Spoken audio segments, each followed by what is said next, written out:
નમસ્કાર મિત્રો, સ્વાગત છે તમારું ગ્લોબલ ગુજરાતી અપડેટમાં. આજના વિડીયોમાં આપણે વાત કરવી છે 5 મોટા સમાચાર વિશે. આજે આપણે વાત કરીશું દેશ અને દુનિયાના 5 એવા મુખ્ય સમાચારની જે તમારી મુસાફરીથી લઈ અને દેશની અર્થવ્યવસ્થા અને વૈશ્વિક સંબંધોને પ્રભાવિત કરવાના છે.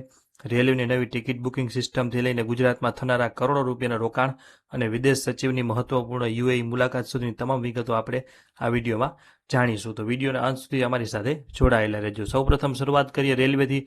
તો રેલવે મુસાફરો માટે મોટા સમાચાર. હવે ટિકિટ બુકિંગ થશે હાઈટેક. ભારતીય રેલવે હવે 40 વર્ષ જૂની ટિકિટ બુકિંગ સિસ્ટમને અલવિદા કહી રહ્યું છે.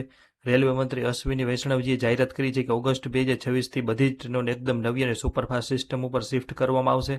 આનાથી સામાન્ય મુસાફરોને શું ફાયદો થશે એ ખાસ સમજો કે વેઇટિંગનું ટેન્શન થોડું ખતમ થશે. હવે રેલવેની નવી રેલવન એપમાં એઆઈ એટલે કે આર્ટિફિશિયલ ઇન્ટેલિજન્સનો ઉપયોગ થશે. તમારી વેઇટિંગ ટિકિટ કન્ફર્મ થશે કે નહીં તેની 94% સાચી જાણકારી હવે તમને મોબાઈલ ઉપર જ મળી જશે.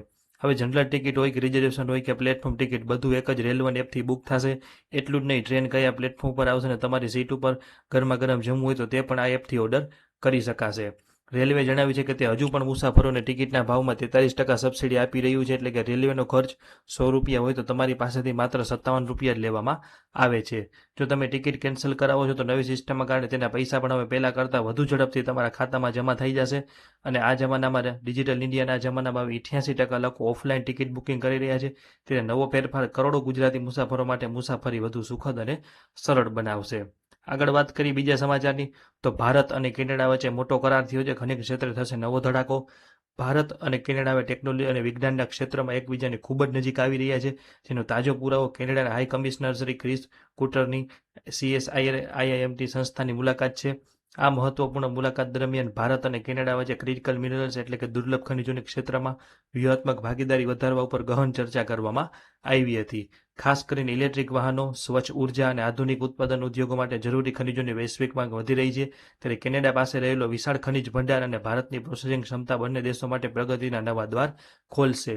આ ભાગીદારી હેઠળ સંયુક્ત સંશોધન, નવી ટેકનોલોજીનું આદાન પ્રદાન અને વૈજ્ઞાનિક તાલીમ ઉપર ભાર મૂકવામાં આવશે, જે ભવિષ્યમાં ભારતને ગ્લોબલ મેન્યુફેક્ચરિંગ હબ બનાવવામાં અને પર્યાવરણને અનુકૂળ ઉર્જા સ્ત્રોત વિકસાવવામાં ખૂબ જ મદદરૂપ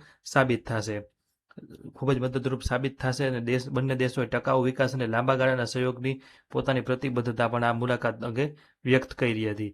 આગળ વાત કરીએ કેન્દ્રીય વાણિજ્ય અને ઉદ્યોગ મંત્રી પિયુષ ગોયલજીએ હાલમાં જ વાણિજ્ય વિભાગ અને DPIITના ઉચ્ચ અધિકારીઓ સાથે એક મહત્વપૂર્ણ બેઠક યોજી હતી. જેમાં ભારતની નિકાસ એટલે કે એક્સપોર્ટ્સ અને રોકાણને વેગ આપવા માટે ગહન મંથન કરવામાં આવ્યું હતું. આ બેઠકનો મુખ્ય ઉદ્દેશ ભારતીય વ્યવસાયનો વૈશ્વિક સ્તરે મોટી ઓળખ અપાવી અને નવા આંતરરાષ્ટ્રીય બજારો શોધીને દેશના ઉભરતા નિકાસકારો માટે નવી તકો ઊભી કરવાનો છે. મંત્રીશ્રીએ ભાર મૂક્યો હતો કે દેશભરના ઉદ્યોગની ભાગીદારી વધારી અને નિકાસ પ્રોત્સાહનના પ્રયાસોને મજબૂત બનીને ભારતને વૈશ્વિક વેપારના નકશા ઉપર વધુ શક્તિશાળી બનાવવામાં આવશે. આ પગલાંથી માત્ર ભારતીય ઉદ્યોગોને જ ફાયદો નહીં થાય, પરંતુ દેશમાં વિદેશી રોકાણકારો વધવાથી રોજગારીની નવી તકો પણ સર્જાશે. આગળ વાત કરીએ સમાચારની. તો ગુજરાત હવે દુનિયાનું સેમિકન્ડક્ટર અને ઇલેક્ટ્રોનિક્સ હબ બનવા તરફ ખૂબ જ ઝડપથી આગળ વધી રહ્યું છે. જેની પુષ્ટિ રાજ્યના નાયબ મુખ્યમંત્રી શ્રી હર્ષભાઈ સંઘવીએ પોતાના તાજેતરના આપેલા નિવેદનમાં કરી છે. સાણંદમાં હોટા ઇલેક્ટ્રોનિક્સ દ્વારા કરવામાં આવનારા 700 કરોડ રૂપિયાનું રોકાણ ગુજરાતના મેન્યુફેક્ચરિંગ ઇકોસિસ્ટમ માટે એક મોટું સીમાચિહ્ન સાબિત થશે.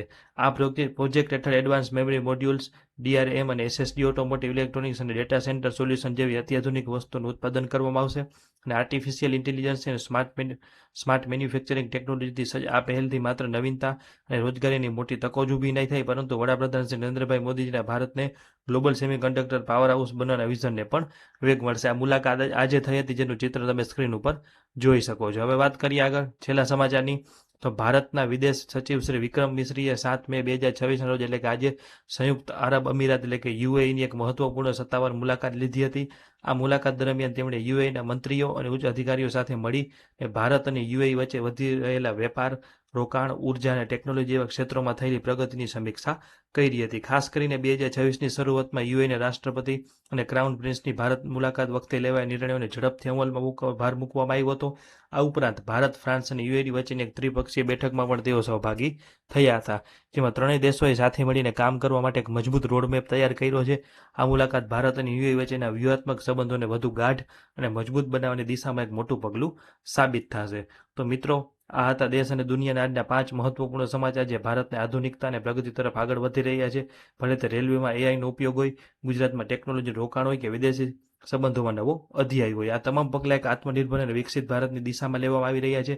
તો આવા જ ઉપયોગી અને સચોટ ગુજરાતી અપડેટ્સ મેળવવા માટે આપણી આ ચેનલને સબસ્ક્રાઇબ કરી લેજો. આ વિડીયોને લાઇક કરો અને તમારા મિત્રો સાથે પણ શેર કરજો. ફરી મળશું નવા સમાચાર અને નવી વિગતો સાથે. ત્યાં સુધી જોડાયેલા રહેજો. જય હિન્દ, જય જય ગરવી ગુજરાત. આભાર.